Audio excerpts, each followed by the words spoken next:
हम लोग को करना है ऑप्टिकल इंस्ट्रूमेंट का सिंपल माइक्रोस्कोप। सिंपल माइक्रोस्कोप, ध्यान देना। यदि सिंपल माइक्रोस्कोप करना है तो सिंपल माइक्रोस्कोप में हमारे पास ये लेंस है। लेंस से थोड़ा दूर पे मैंने ए बी रखा है, एक ऑब्जेक्ट जो फोकल लेंथ के अंदर है। फोकल लेंथ के अंदर ऑब्जेक्ट रखने पर ये इसका एक लाइट कहां जाएगा, दूसरी तरफ की फोकस से निकलेगा। लेकिन इस फोकस पे पड़ने वाली लाइट ऐसा लगेगी जैसे पीछे से कहीं से आ रही है। अब दूसरी लाइट जो जाएगी वो सेंटर से जाएगी। दोनों लाइट पीछे की तरफ एक्सटेंड करने पर बी डैश पे मिलती हुई नजर आएंगी। इसको बोलते हैं अपन original object image size. This is original image size. But यदि ओरिजिनल ऑब्जेक्ट साइज को मैं यहां पर उतनी दूर पे कंपैरिजन में रख दूं, ओरिजिनल ऑब्जेक्ट साइज को उतनी ही दूर पे जहां इमेज बन रहा है उतनी दूर पे ही रख दूं, तो that can be considered as B double dash. वो बी डबल डैश से भी एक लाइन में क्या करूंगा, मिला दूंगा कहां तक, ओ तक। तो ये जो ए डैश बी डबल डैश से जो एंगल बन रहा है वो ओरिजिनल ऑब्जेक्ट का एंगल बन रहा है, जबकि ए डैश बी डैश जो बन रहा है वो ओरिजिनल इमेज का एंगल बन रहा है। इमेज के लिए अल्फा और ऑब्जेक्ट के एंगल के लिए बीटा हमको कंसिडर करना है। तो अब यहां से बढ़े हम लोग आगे। तो यदि तुमने बना लिया है तो आगे चलें। अकॉर्डिंग टू गिवन कंडीशन, ध्यान देना, given condition we get the magnification. We have to find out the magnification of simple microscope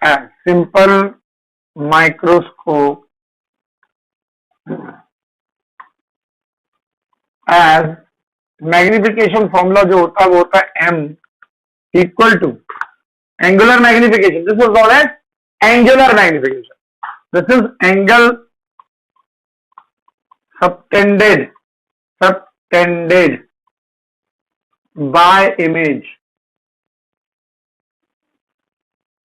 at I whole divided by angle subtended by image at I. This is the formula for angular magnification. This is known as angular magnification. Remember, यदि angle के terms में लिया जा रहा तो this is called angular magnification. Understood? Now will put the value. Now how, let's see. तो m तो ठीक है, हमारे पास एंगल सबटेंडेड बाय इमेज क्या है? एंगल सबटेंडेड बाय इमेज हमारे पास यहां नहीं लिखा, पर ऊपर लिख दें, ज्यादा बेटर होगा। स्पेस नहीं है हमारे पास। देखो यहां सब लोग ध्यान से देखना, ट्राइंगल में देखना, ट्राइंगल में, इन ट्राइंगल AOB, इन ट्राइंगल AOB, ये छोटे वाले ट्राइंगल में देखो, ये रिप्रेजेंटेशन है अल्फा और बीटा का। इसके लिए हमारे पास ये है representation. In triangle AOB we get, AOB triangle में एंगल कितना दिख रहा है? अल्फा। यहां पर हम लोग लिखते हैं tan alpha. We take it as alpha और tan अल्फा। tan अल्फा क्या होगा? Perpendicular upon base. परपेंडिकुलर क्या है मेरे पास? ये देखो AB, इसका रिप्रेजेंटेशन है A डैश B डैश का जो एंगल है वही AB का भी एंगल है। तो ये पास रखे होने का से इमेज का रिप्रेजेंटेशन करता है। तो दैट इज AB। यहां पर छोटे के लिए ये AB का यूज करेंगे हम लोग। ये AB perpendicular upon base, base is AO। This is equation number 1। अब देखो यही चीज हमको दूसरे वाले ट्राइंगल में चाहिए, छोटे वाले ट्राइंगल में जहां अल्फा बन रहा है। अल्फा ये है, दिस इज अल्फा। देखो ये अल्फा है, आप और क्लियरली लिख दो इसको, दैट इज बीटा। तो तुम्हें क्लियरली दिख रहा होगा बीटा, ये छोटा सा एंगल, इस वाले छोटे से ट्राइंगल के लिए। तो इन नाउ ट्राइंगल कौन सा है, देखो A dash O B double dash, A dash O B double dash, we get, देखो क्या मिलेगा बेटा हम लोग को, यहां पर हमको tan बीटा मिल जाएगा, that will be tan beta. और tan बीटा किसके इक्वल होगा, perpendicular A dash B double dash. नीचे कितना मिलेगा, ये डिस्टेंस ए डैश से लेकर ओ तक का distance, A dash O, that is the distance. लेकिन तुम्हें मालूम है कि देखो अच्छे से कंपेयर करो, तो ए बी की साइज ए डैश बी डबल डैश के इक्वल है। तो यहां देखो ए बी की जो वैल्यू है A dash B double dash के इक्वल है, ये तुम्हें दिख रहा होगा क्लियरली। इसकी वैल्यू उठा के दोनों की क्या करो, इक्वल है। आप क्या करोगे, आप इस वाले फॉर्मूले में रख दोगे। तो आप इसमें नीचे रखोगे जो मैं लिखने वाला था, tan beta sorry angle subtended by image, तो अल्फा और tan beta, you can do this, ये डायरेक्टली लिख सकते हो आप पहले इसको, और इसके बाद इसमें आप इक्वेशन नंबर 1 इसको ले लो, बेटर होगा, इसको इक्वेशन नंबर 1 ले लो, that can be taken as 2, this can be considered as 3। तो इक्वेशन नंबर 1 में आप इन दोनों की वैल्यू उठा के पुट कर, तो देखो now from equation 1 we have, देखो क्या मिलेगा हमको students, m equal to, let's see, tan alpha में आप क्या रख दोगे, A B by A O, A B by A O, और बीटा में क्या रख दोगे आप, A dash B double dash by A dash O. लेकिन तुम लोग को अच्छे से पता है, मैंने बताया था कि ए बी इक्वल टू इतना है, तो इसका मतलब क्या हुआ, ये ए बी और A dash B double dash will be cancelled out because they are equal, equal है। और इससे क्या हुआ, ये ऊपर चला जाएगा, ए डैश ओ एकदम ऊपर चला जाएगा और ए ओ नीचे रह जाएगा। क्या इतना सबको क्लियर हो गया है मेरे ख्याल, एक मिनट देखो, ये सब तो समझ में आ गया होगा इतना। तो m इक्वल टू आया A dash O upon A O, m की वैल्यू अब क्या आएगी देखो अच्छे से, what is A dash O equal to, A dash O देखो किसकी इक्वल है, A dash O, A dash O is equal to देखो कितना, minus B, this is minus, तो this will be minus B. और what is A O equal to, A O equal to कितना है, minus, ये देखो minus you cancelled हो गया, so that is v by. So finally फिलहाल m का रिलेशन आ गया वी बाय यू के equal, that is done.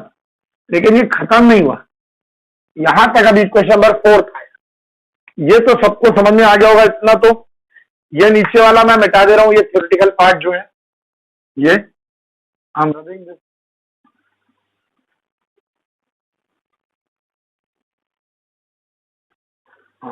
This is m equal to angle subtended by image at I, angle subtended by image at I upon angle subtended by object at I, that is equal to angular magnification। तो ऊपर image और नीचे object, tan alpha image के लिए, tan beta object के लिए। तो you have done, तो मेरे ख्याल से समझ में आ गया होगा। तो ये मिटा दे रहा हूं मैं, तो अब मैं आगे बढ़ रहा हूं, देखो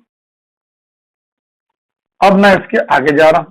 तो देखो यहां ध्यान से, अब कि हम लोग जब ऑब्जेक्ट को देखते हैं तो हम लोग ये देखते हैं कि हमारे आंखों के कितने डिस्टेंस पे बन रहा है। तो देखो यहाँ केस देखो, ये जनरल के कंडीशन है, तो general condition, this is general equation, this is called general equation है, remember this will be called general equation। तो हाँ, this is called general equation, m equal to v by u। अब इस general equations का specifications करें तो equation number 1 ले लें, केस नंबर 1 ले लें कि when image is formed at, image is formed at, कहां पर? Image is formed at infinite. Infinite का मतलब क्या होता है? इनफाइनाइट का मतलब आपको इनफाइनाइट पे इमेज कब नजर आएगी? जब इस ऑब्जेक्ट को आप ए बी जो इतना दूर पे यू पे रखा है वहां न रख के ठीक फोकस पे रखोगे। तो जब ऑब्जेक्ट को आप बढ़ा के कहा एफ पे रख दोगे यहां पर, तब आपको इसकी इमेज कहां मिलेगी? इनफाइनाइट पे मिलेगी। ये समझ में आ रहा होगा? तो इसका मतलब अभी जो माइनस यू था वो इनफाइनाइट डिस्टेंस पर बनने वाली इमेज के लिए किसके बराबर हो जाएगी?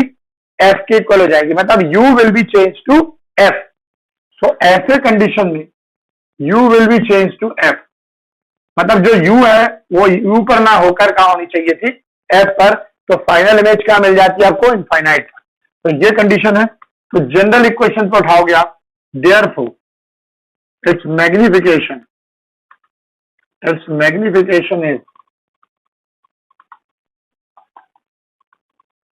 गिवन एज, देखो जल्दी से, m equal to v by u की जगह पे आप v तो रखोगे ऐसा, लेकिन u की जगह अगर रखोगे आप f। लेकिन तुम्हें पता है कि कभी भी इमेज दिखाई देगी या नहीं दिखाई देगी तुम्हारी आंखों के मिनिमम डिस्टेंस पर डिपेंड करेगा। तो since v equal to d, आंखों के लिए 25 सेंटीमीटर होता है, 25 सेंटीमीटर फॉर ह्यूमन आई, ये सबको शायद पता होगा। d की वैल्यू होती है, तो you can convert this d in the form of d by f, that is m, for final image to be formed at infinite. This is the first case, but अब second case के लिए अब देखो क्या होगा। second case के लिए क्या करोगे आप? कहां पर फाइनल इमेज बन रही है? लेंस के साइड से बन रही है। तो लेंस यहाँ सबसे बड़ा इंपॉर्टेंट पार्ट है और फोकस उसमें सबसे बड़ा रोल लेता है। तो ऐसे में हमको फोकस का भी यूज करना पड़ेगा। तो देखो सेकंड कंडीशन, ये सबने यहां का वाला कंडीशन तो लिख लिया होगा, तो मैं इसको मिटा दे रहा हूं बेटा।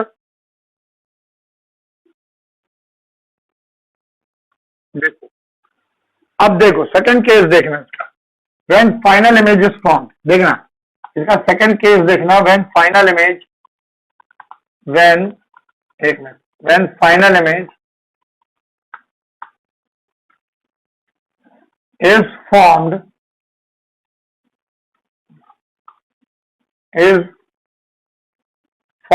at least distance of distinct vision,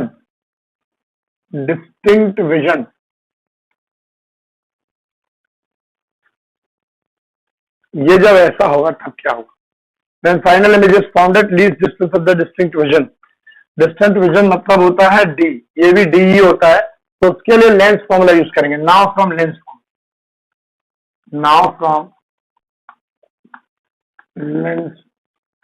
formula we get. देखो ये तो तुमने लिख लिया, इसको लिख लेना जल्दी से, और लिख लिया हो तो अपन आगे बढ़ते हैं। ये हमारे पास जनरल इक्वेशन है m equal to v by u, और जिसको दिमाग में रखना। मैं ये बाकी मिटा दे रहा हूं यहां। देखो अब तो लेंस फॉर्मूले से क्या मिलेगा? 1/f equal to 1/v minus 1/u। तुम्हें पता है ये कॉन्वेक्स लेंस है, तो कॉन्वेक्स लेंस में कभी भी जो फोकल लेंथ होगी वो हमेशा पॉजिटिव होती है। लेकिन कंडीशन के हिसाब से यहाँ पर जो ऑब्जेक्ट और इमेज है वो लेफ्ट साइड में है। मतलब आपके पास ये दोनों के दोनों वैल्यू कैसी है? नेगेटिव है। तो नेगेटिव है तो इसको क्या मिल जाएगा? ये तो नेगेटिव ही रहेगा, लेकिन ये वाला वैल्यू प्लस हो जाएगा। So that becomes plus. I think you must have understood this part. तो इससे 1/u कितना मिलेगा? That is 1/u. 1/u will be, यहां पर ले आओगे f as it is, 1/v को भी यहीं ले जाओगे, तो फाइनल मिलेगा इतना। ये हमारे पास इक्वेशन नंबर 1 हो गया। उसको आप क्या करोगे? जनरल इक्वेशन के u में रख दोगे 1/u। तो now from general equation, we get m equal to v तो था ही, v के अपॉन में जो u था, we can write it like this, m equal to v by u, we can do this. हमारे पास v तो है, लेकिन u की 1 अपॉन u की जगह पे आप क्या लिख रहे हो, 1/s plus 1/v। I think you understood this part.